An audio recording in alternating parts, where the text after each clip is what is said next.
Now, more than 100 prominent citizens from both the countries have written to Prime Minister Modi and the Pakistan Prime Minister Shehbaz Sharif urging an end to what they called continued hostilities between the two neighbors.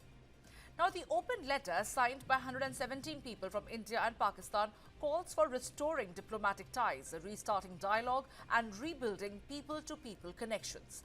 And among the Indian signatories are National Conference Chief Dr. Farooq Abdullah, PDP Chief Mehbooba Mufti, RJD MP Manoj Jha and AJUP leader Humayun Kabir. Now, from Pakistan, the signatories include a former Foreign Minister Khurshid Masood Kasuri, diplomat Ashraf Jahangir Qazi, parliamentarian Isfaniar Bandara and nuclear physicist Parvez Hudboy. The group says that decades of tension have affected millions of young people by limiting opportunities and trade and regional cooperation. The letter has called for several confidence-building measures, including reinstatement of High Commissioners in New Delhi and Islamabad, restoration of normal visa services, and reopening of the airspace. It also suggested restarting a structured bilateral dialogue on all outstanding issues, including Jammu and Kashmir. The signatories have proposed reopening the Attari-Wagah border for trade and travel, resuming connectivity initiatives like the Srinagar-Muzaffarabad services, and improving national links. The appeal also highlighted regional and religious cultural access as a way to build trust. It called for strengthening initiatives like the Kartarpur Corridor and facilitating visits to important heritage sites on both sides.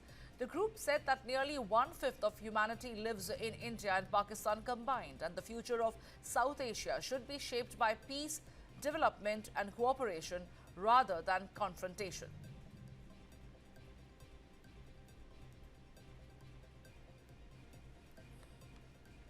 On the one hand, Operation Sindoor is still on. On the one hand, a new normal has been set in terms of response to terror after Pahalgam attack, where we have adopted the new doctrine, Ghar mein ghus ke marenge, and water and blood cannot flow together. The Indus Water Treaty has been put in abeyance. We have also said that we will not distinguish between the terrorists and those who give them patronage and protection. And that is why 9 terror camps, 11 military bases of Pakistan were obliterated in Operation Sindoor. But rather than have respect for the bravery of our armed forces, and rather than have some amount of sacrifice and some amount of sympathy for the victims of Pakistani terror, here comes a bunch of terror apologists. Manoj Jha, Farooq Abdullah, Mufti, all the usual suspects who are saying we should talk to Pakistan. These are the same people who keep on batting even after terrorism is done by Pakistan. These are the same people who have soft approach on terrorism. After 26/11, what did we do? Nothing. Most favored nation status was given to Pakistan. Even today, they want that no terror response should be given. They are the ones who doubt surgical strike, Balakot strike and Operation Sindoor. This kind of letter is an insult to the martyrs also. It is an insult, a bigger insult to our armed forces also. And to discuss this further, I'm joined by my colleague Brijesh Pandey live with me right now. Well, Brijesh, we are looking at 117 people signing up this letter where they are reaching out to Prime Minister Modi and to the Pakistan counterpart as well, urging upon them that they should resume ties between Pakistan and India. At the same time, they're underscoring the fact that the future of South Asia should be shaped by peace, development and cooperation rather than confrontation. When Pakistan is consistent with its attack and its devious ways to try and bring down the Indian peace at the border and otherwise, where were these 117 people? Has Pakistan really tried to mend its ways to ensure there is peace and no terrorism that can adversely impact India at the borders? If that has not been done from Pakistan's side, what is the need for these 117 signatories to do this reach out?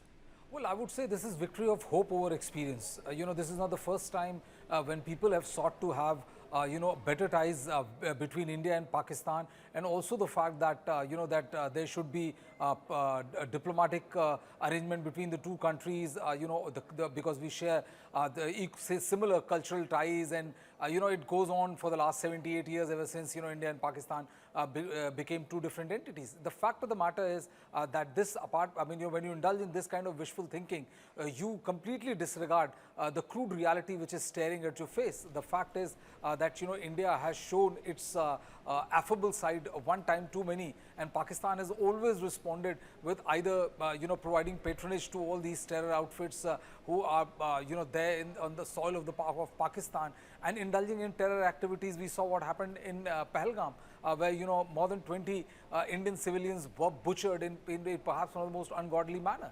And if after this, if someone writes a letter and feels that that the contours of what Southeast Asia or South Asia is going to be like, when India and Pakistan be on friendly term, I think it's a classic example of indulging in optimism of perhaps the highest order, because the reality states completely otherwise. India has never promoted terrorism. India has never tried to destabilize Pakistan. India has never been the initiator of any kind of war or any activity on which it can be held accountable for. The Prime Minister's decision to stop the flow of the water to stop the Indus Water Treaty was also taken after there was a big outrage amongst Indians about why are we sharing water, or why are we honoring any kind of treaty with a country which has ever since its inception in 1947 has been doing nothing else other than waging war against the country, and also providing logistical supports to terrorists to carry out ghastly and dastardly terror attacks in the country. Absolutely, Brijesh. Now, there are several issues and areas of concern that has been mentioned in this particular letter, starting with the reinstatement of the High Commissioners in Delhi and Islamabad, restoration of normal visa services, the reopening of the airspaces, and basically to establish bilateral dialogue on the outstanding issues of including Jammu and Kashmir. Are they trying to say that Jammu and Kashmir is not part of India? Is there anything else that needs to be discussed on that front? What are they trying to insinuate?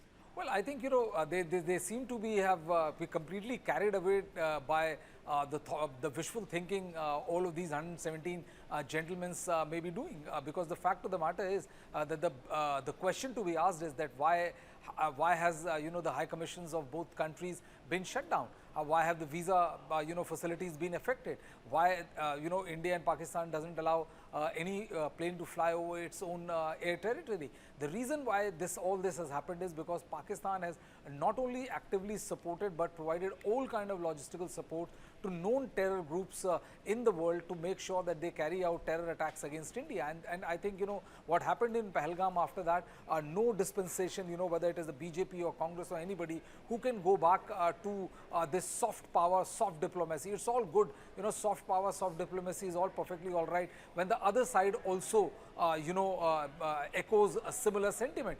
When you are always being taken as kind of a royal ride for displaying a softer version or soft diplomacy between the two countries, I think it's high time for India to completely disregard this kind of wishful thinking. It is good to read about it, but for all practical purposes, it has no value founded on what is happening on the ground right now.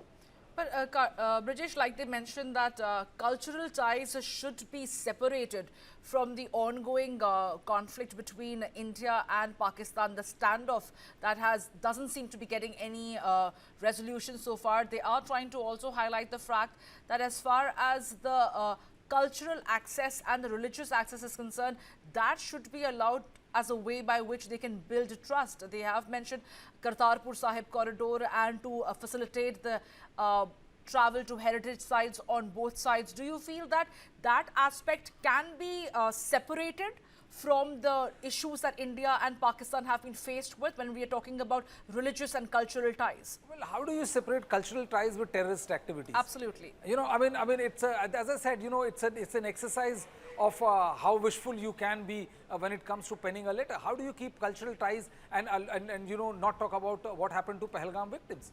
Are cultural ties more important than lives of an Indian? So, the fact of the matter is that, if you take a very realistic appraisal or if you count the number of terror activities, even the slow burning terror approach by Pakistan in the 80s and 90s, Pakistan has always done this, fought wars against India, has illegally occupied 1/3 of Jammu and Kashmir. The fact of the matter is that they provide full support to terror groups to carry out terror activity in India. And in the middle of all this, how actually and how exactly do you go out and kind of carve out a separate cultural relationship between India and Pakistan, and simultaneously you have Pakistan, which is not only aiding and abetting terrorism in India? I think something is definitely not right as far as this particular letter is concerned.